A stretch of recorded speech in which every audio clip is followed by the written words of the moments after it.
Well, I think the biggest challenges facing marketers and their agencies is the need to stay relevant, to really be a part of people's lives, understand where we fit into their lives. We don't think that people are going around thinking about our brands all the time, but there are certain times in their life when our brands are very relevant to them and where we can play a role. And it's understanding that, having the correct insight and being able to act upon that.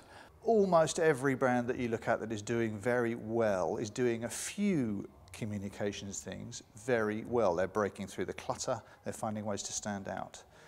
It's very tempting for a brand manager to do too many things and not well enough, to spread their ideas and their resources and their time and fragment.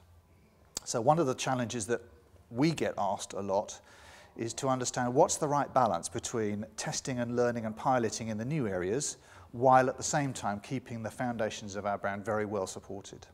I think it's getting harder and harder to impress the consumer in that world. Not everybody can be a Red Bull, not everybody can do a Coca-Cola campaign.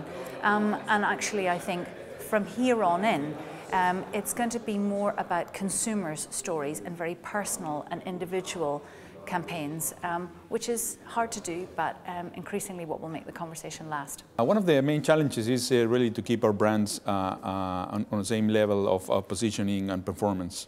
It's normal to have variations over the different markets we do business in, but at the end you want to give your brand a single face to the consumer. Brand communication changed a few years ago by bringing integration across many channels.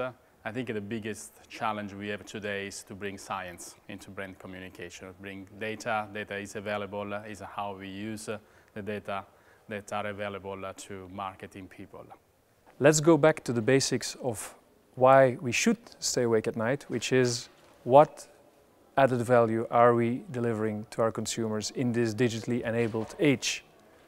It's a different question. And when you answer that question, it's much less scary, because then the technology enables the answer as opposed to become a scary component.